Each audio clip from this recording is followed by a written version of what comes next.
নিত্যপণ্যের বাজারে কি প্রভাব রয়েছে সেই খবর জানাবো শুরুতেই, এবং সেই খবর জানাবো রাজধানীর কারওয়ান বাজার থেকে। আমাদের সহকর্মী ফাহিম ইউসুফ রয়েছেন সেখানে। ফাহিমের কাছ থেকে জানতে চাইবো সপ্তাহান্তে সবজির বাজার দর কেমন রয়েছে, এবং আমি লক্ষ্য করছিলাম যে সপ্তাহান্তে সব ধরনের সবজির দামই বাড়তি। কারওয়ান বাজারে আজকে চিত্র কেমন লক্ষ্য করছেন? সকাল থেকে যেটি দেখতে পেয়েছি, বেশিরভাগ পণ্যে বিশেষ করে কাঁচা বাজারে কিন্তু বাড়তি দাম লক্ষ্য করা গেছে গেল সপ্তাহের তুলনায়।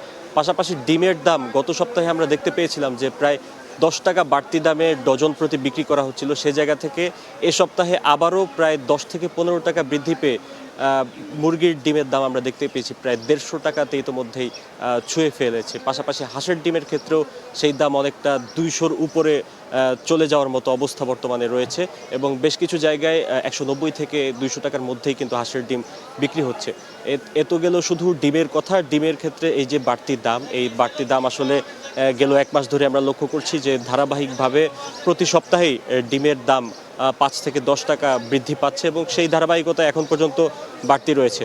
আর আমি যদি বলি কাঁচা বাজারে সবজির ক্ষেত্রে, এখন পর্যন্ত প্রতিটি সবজিতেই গেল সপ্তাহে যেমন আমরা দেখতে পেয়েছি যে বাড়তি দাম রয়েছে, সেই বাড়তি দামের ধারা অব্যাহত রয়েছে। আমরা এখন পর্যন্ত শশার ক্ষেত্রে যদি বলি যে প্রায় 80 থেকে 90 টাকা কেজিতে শশা বিক্রি হচ্ছে। পাশাপাশি টমেটো, গাজর সহ অন্যান্য যে সকল নিত্য প্রয়োজনীয় সবজিগুলো সব থেকে বেশি বিক্রি হয়, সেগুলোর দাম কিন্তু এখন পর্যন্ত অতিরিক্ত রয়েছে।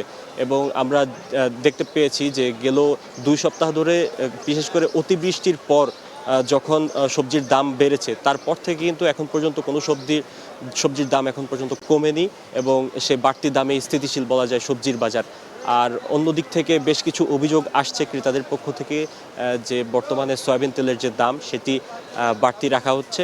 সেই ক্ষেত্রে বিক্রেতাদের এক ধরনের যুক্তি সেখানে রয়েছে, যেখানে 195 টাকা প্রতি লিটার সয়াবিন তেলের গায়ের রেট, সেই রেট থেকে অনেক ক্ষেত্রে তারা 200 টাকা পর্যন্ত প্রায় 5 টাকা বাড়তিতে রাখছেন। সেই ক্ষেত্রে বিক্রেতারা বলছেন যে এই বাড়তি মূল্য রাখার ক্ষেত্রে তারা খুব স্বল্প লাভ করেন, এবং অতিরিক্ত দামে, যেহেতু সরবরাহ এখন অনেকটাই কম, অতিরিক্ত দামে তাদের সয়াবিন তেল কিনতে হয়, যার ফলে তারা বাধ্য হয়ে অতিরিক্ত দাম তারা রাখছেন। এছাড়া আমি যদি বলি যে এখন পর্যন্ত নিত্যপণ্যের ক্ষেত্রে শুধুমাত্র সবজির বাজারে যে অতিরিক্ত দাম দেখতে পেয়েছি সেটি নয়, সবজির পাশাপাশি আমরা দেখতে পেয়েছি যে অন্যান্য যে সকল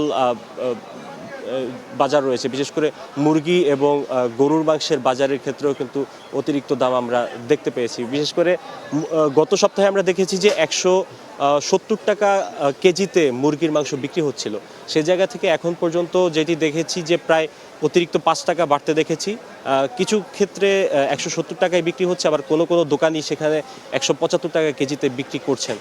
আর সোনালী মুরগির দাম এখন পর্যন্ত অনেক বেশি বলা যায়, প্রায় 400 টাকার কাছাকাছি, 380 টাকায় বিক্রি হচ্ছে সোনালী মুরগির দাম, যেটি সাধারণ ক্রেতাদের কিন্তু অনেকটা নাগালের বাইরে বলা যায়। এবং সাধারণ ক্রেতারা ক্ষোভ জানিয়েছেন আমাদের কাছে, বলছেন যে প্রতি সপ্তাহে যদি এভাবে নিত্যপণ্যের যে দাম, এই দাম বাড়তে থাকে, সেই দাম আসলে কবে নাগাদ কমবে এমন শঙ্কা কিন্তু তাদের রয়েছে। এবং তারা বলছেন যে বাজার নজরদারি গেল 1 মাস আগে যেমন ছিল, 1 মাস পরে কিন্তু অনেকটাই কম লক্ষ্য করা গেছে, এবং তার ফলশ্রুতিতেই কিন্তু এমন দাম বৃদ্ধি, এমনটা বলছেন। তবে ঈদ যত ঘনিয়ে আসছে, আমরা দেখতে পাচ্ছি যে মশলার বাজারের অবস্থা এখন পর্যন্ত বেশ বাড়তি রয়েছে। তবে এখন পর্যন্ত এলাচের দাম আমরা দেখতে পেয়েছি প্রায় কেজিতে 50 টাকা বেড়েছে। এছাড়া অন্যান্য যে সকল মশলাগুলো রয়েছে, সেগুলোর দাম এখন পর্যন্ত স্বাভাবিক লক্ষ্য করা গেছে। বিশেষ করে ঈদ এবং অন্যান্য উৎসবগুলোতে যে সকল মশলার চাহিদা বেশি থাকে, সেগুলোর দাম এখন পর্যন্ত বাড়তে দেখা যায়নি। তবে চাহিদা ইতোমধ্যেই বেড়ে গিয়েছে, এবং আমরা বিক্রেতাদের সঙ্গে কথা বলে যেটি জানতে পেরেছি যে কারওয়ান বাজার সহ আশপাশের যতগুলো বাজার রয়েছে, সবগুলোতে কিন্তু এই মশলার বাজারের যে চাহিদা, সেই চাহিদা গেল কয়েক সপ্তাহের তুলনায় অনেকটাই বেশি, এবং ঈদ যত ঘনিয়ে আসবে এটির চাহিদা আরও বাড়বে এমনটা ধারণা করা হচ্ছে। এবং বিক্রেতারা বলছেন যে যদি ক্রেতাদের মতে যদি বাজার নজরদারি বাড়ানো হয়, সেক্ষেত্রে অনেক দ্রুতই বাজারের যে বর্তমান পরিস্থিতি, এটি সামাল দেওয়া সম্ভব হবে। এই ছিল আমার কাছে সবশেষ। রঞ্জু।